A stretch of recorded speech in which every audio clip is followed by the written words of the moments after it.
Excel limited is the leading manufacturer and exporter of high quality leather products, product A and product B. जो Excel limited है वो leading manufacturer और exporter भी है high quality leather products का। और इसके दो लेदर प्रोडक्ट हैं, प्रोडक्ट ए है और प्रोडक्ट बी है। Selling price per unit of product A and product B is 620 and 420 respectively. जो प्रोडक्ट ए की सेलिंग प्राइस है वो 620 रुपये है और जो प्रोडक्ट बी की जो सेलिंग प्राइस है वो 420 रुपये है, यानी 200 का डिफरेंस है सेलिंग प्राइस के बीच में। Both the products pass through 3 process, और ये दोनों के दोनों जो प्रोडक्ट है वो मैन्युफैक्चरिंग की जो 3 प्रोसेस है उसके थ्रू पास होते हैं। एक होती है टैनिंग, फिर है डाइंग और है फिनिशिंग।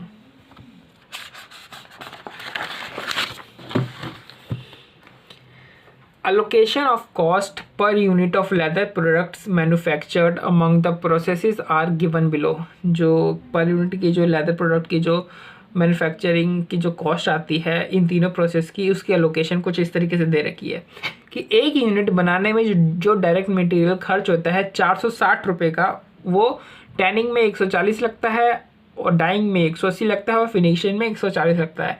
इसी तरीके से एक यूनिट बनाने में जितना लेबर कॉस्ट लगता है, कितना लगता है 300 रुपये। एक यूनिट बनाने में जो लेबर कॉस्ट लगता है वो लगता है 300 रुपये का।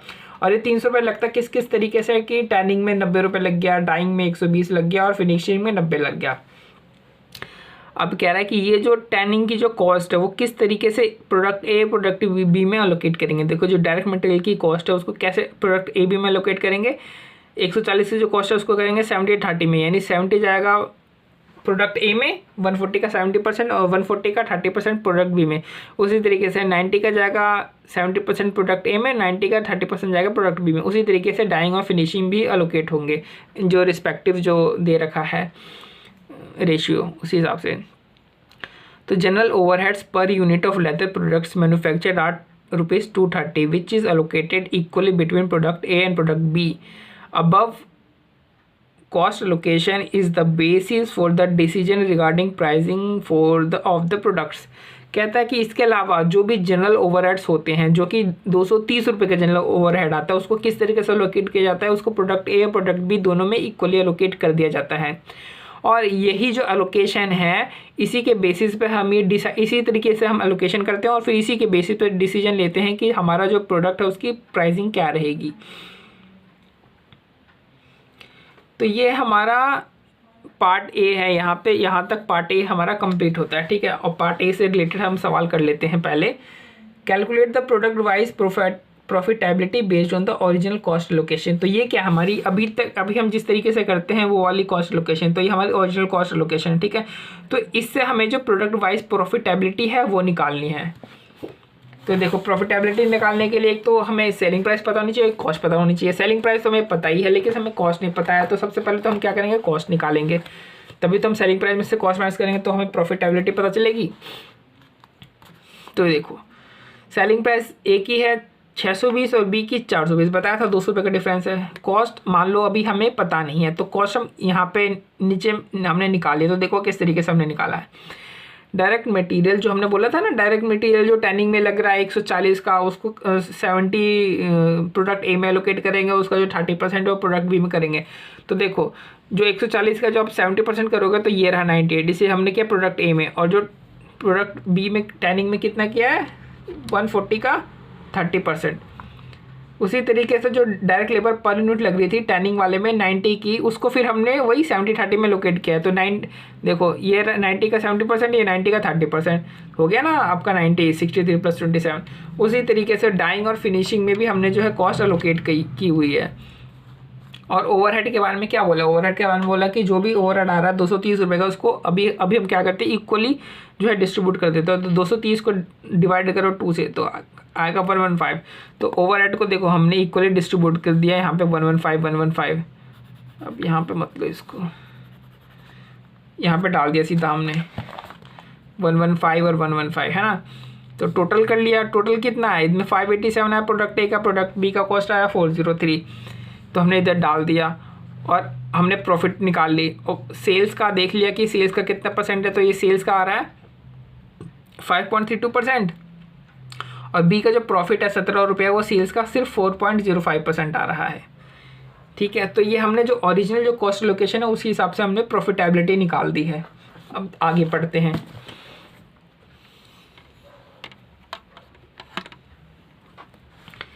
आगे कहता है कि in this industry all the major production processes have environmental impact at all stages of the process including generation of waste, emission of harmful gases, noise pollution, water contamination. कहता है कि जो भी प्रोडक्शन प्रोसेस होता है, देखो leather को कोई भी आप लेदर की जो इंडस्ट्री होती है उसमें क्या होता है, बहुत ही ज़्यादा, एक तो वाटर पोल्यूट होता है, एक तो उसमें से बहुत ज़्यादा गैस निकलती है ना, और नॉइस पोल्यूशन बहुत ज़्यादा होता है। तो ये होता ही है, आपने अगर देखा ही होगा लेदर इंडस्ट्री में होता ही है, वही चीज़ यहाँ पे बता रहा है। The management of the company is worried about the above environmental impact and has taken initiative to preserve the environment, like research and development activities aimed at reducing pollution level, planting trees, treatment of harmful gases and airborne emissions, wastewater treatment, etc. और ये जो negative जो environmental impacts होते हैं इनको कम करने के लिए कंपनी बहुत सारी इनिशिएटिव ले रही है, जैसे कि रिसर्च एंड डेवलपमेंट एक्टिविटीज़ कर रही है, किसमें पोल्यूशन लेवल को रिड्यूस करने में, ट्रीज़ को प्लांट कर रही है, हार्मफुल गैसेस को ट्रीट कर रही है, वेस्ट वाटर का ट्रीटमेंट हो रहा है, इस तरीके की इनिशिएटिव ले रही है। The management of the company desires to adopt environmental management accounting as a part of strategic decision making process। जो मैनेजमेंट है कंपनी का वो अडॉप्ट करना चाहता है एनवायरमेंटल मैनेजमेंट अकाउंटिंग अपने स्ट्रेटेजिक डिसीजन मेकिंग प्रोसेस का एज अ पार्ट जो है ये अडॉप्ट करना चाहता है। मतलब कि जब वो, इस लाइन का ये मतलब हो कि जब भी वो स्ट्रेटेजिक डिसीजन मेकिंग प्रोसेस करेगा तो उसको एनवायरमेंटल मैनेजमेंट अकाउंटिंग को भी कंसिडर करना पड़ेगा, वो ये कहना चाह रहा है इस लाइन में। Pricing of product should also factor in environmental cost generated by each product, वही बात है जो मैंने बोली है। General overheads per unit of the leather products manufacture at 230, हमने देखा यहाँ पे जो जनरल ओवरहेड्स हैं वो 230 रुपये के हैं। अब इस 230 रुपये में इन्होंने इसको अलग अलग भागों में बांट दिया, जैसे treatment cost of harmful gases जो ओवरहेड है उसमें से 80 रुपये की आती है ट्रीटमेंट करने के लिए, वेस्ट वाटर ट्रीटमेंट कॉस्ट 100 रुपये आती है, और कॉस्ट ऑफ प्लांटिंग ट्रीज 20 रुपये आती है।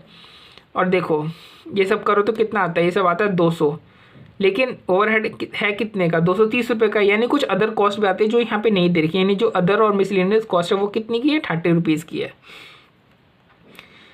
Process wise information relating to generation of waste water harmful gases is given as below. जो प्रोसेस वाइज इंफॉर्मेशन है वो दे रखी है, मेरी जो प्रोसेस है ना, प्रोसेस वाइज इंफॉर्मेशन दे रखी है कि वेस्ट वाटर का जनरेशन और हार्मफुल गैसेज का किस तरीके से ट्रीटमेंट करते हैं उस बारे में, सॉरी ट्रीटमेंट नहीं एमिशन के बारे में दे रखा है।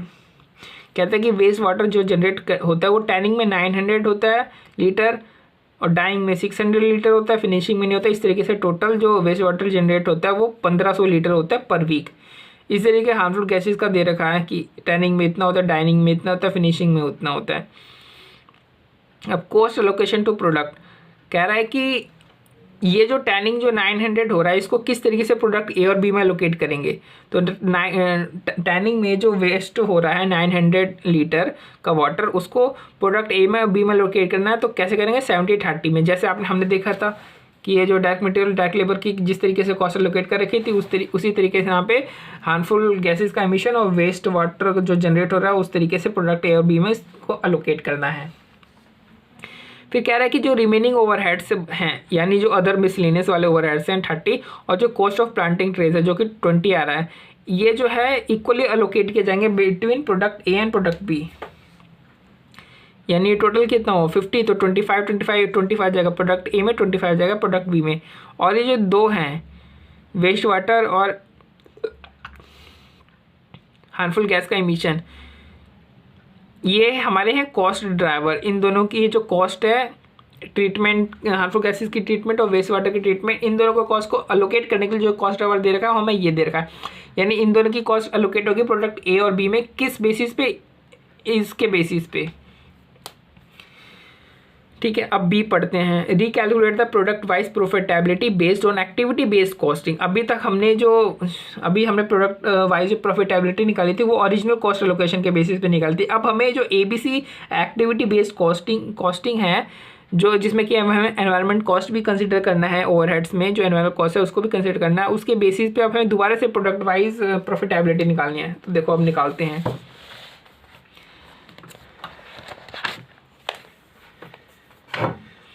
ये देखो ये कॉस्ट इतनी तो सेम ही है, इतनी तो सेम ही है। हाँ, वेस्ट वाटर हार्मफुल गैसेस की कॉस्ट अब हम अलग से करेंगे। जहाँ पे हम ओवरहेड लिख करके सिंपल काम चला देते थे, अब ओवरहेड को भी अब 3 भागों में बांट दिया है, वेस्ट वाटर, हार्मफुल गैसेस और अदर्स और मिसलेनियस में। जो अदर्स का जो भाग है 50, जिसमें से कि 20 जो है प्लांटेशन का है और 30 जो मिसलेनियस का है, यानी 50 बनता है। उसको आधा आधा प्रोडक्ट ए प्रोडक्ट बी में बांट देते हैं। तो हमने आधा आधा बांट दिया प्रोडक्ट ए प्रोडक्ट बी। अब बची गया वेस्ट वाटर और हार्मफुल गैसेस वाले जो ओवरहेड है कॉस्ट, उसको बांटना है। तो देखो अब हम एक मैं करके बता देता हूँ, उसी हिसाब से आगे कर लेंगे। वेस्ट वाटर अगर 1500, देखो वेस्ट वाटर जो है जनरेट होता है टैनिंग में 900 का 70% प्रोडक्ट ए में जाएगा, ठीक है, और 900 का 30% जाएगा प्रोडक्ट बी में।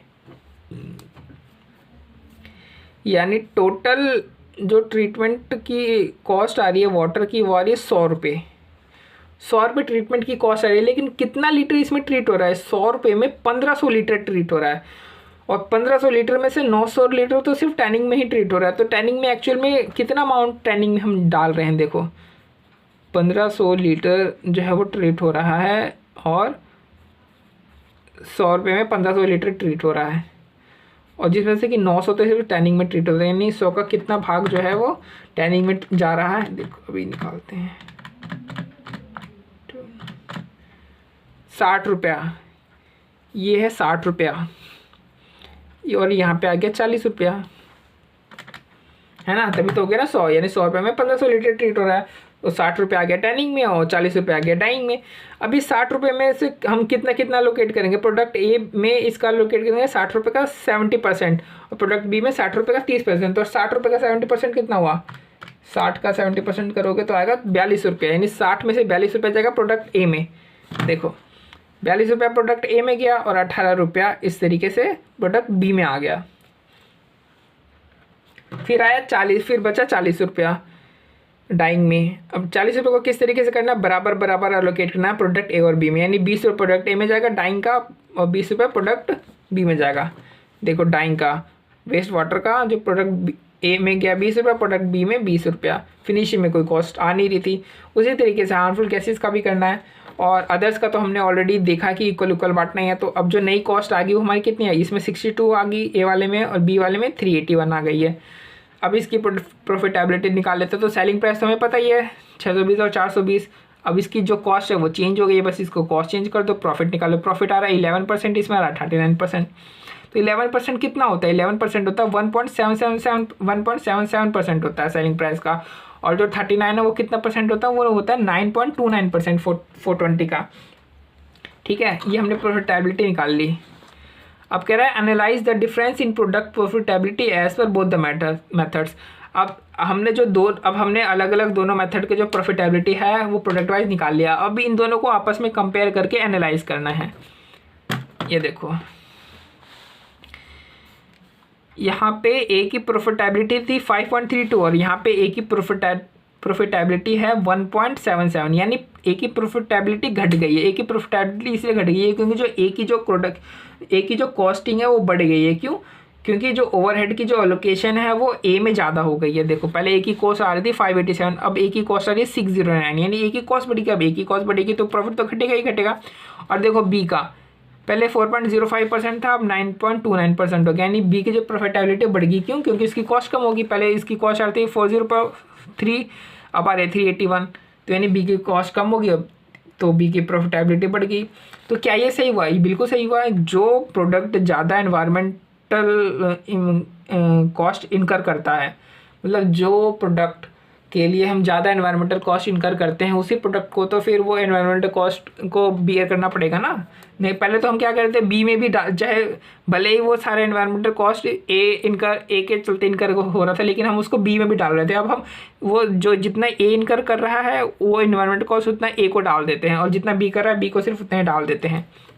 तो अब हमें रियल पिक्चर पता चलती है कि जो बी है वो कम, उसकी कॉस्ट कम आ रही थी, हम फालतू में ज़्यादा कर रहे थे, यानी ए का भी हिस्सा हम पहले बी में डाल देते थे।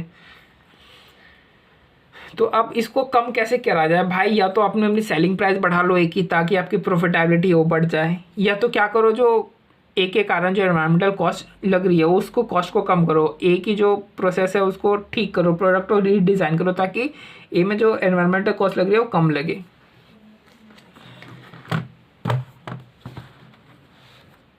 3 हमने देख लिया, अब चौथा है recommend and explain the 4 management accounting techniques for the identification and allocation of environmental cost. कह रहे हैं कि एनवायरमेंटल कॉस्ट को आइडेंटिफाई और एलोकेट करने के लिए हमें 4 मैनेजमेंट अकाउंटिंग टेक्निक बताइए और उनको एक्सप्लेन भी करना है। तो देखो 4 अकाउंटिंग टेक्निक है। पहला तो है इनपुट आउटपुट एनालिसिस, दूसरा है फ्लो कॉस्ट अकाउंटिंग, तीसरा है लाइफ साइकिल कॉस्टिंग और चौथा है एक्टिविटी बेस्ड कॉस्टिंग। अब इनको आप अपने शब्दों में एक्सप्लेन कर दो, सिंपल सी बात है।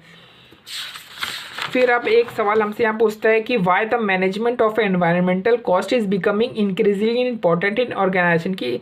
अब ऑर्गेनाइजेशन में जो एनवायरमेंटल मैनेजमेंट जो कॉस्ट है वो क्यों इतना इंपॉर्टेंट हो रहा है, उसके कारण बताने। तो कार्बन 3 ही है, कार्बन फुटप्रिंट, एनवायरमेंटल कॉस्ट और रेगुलेशन।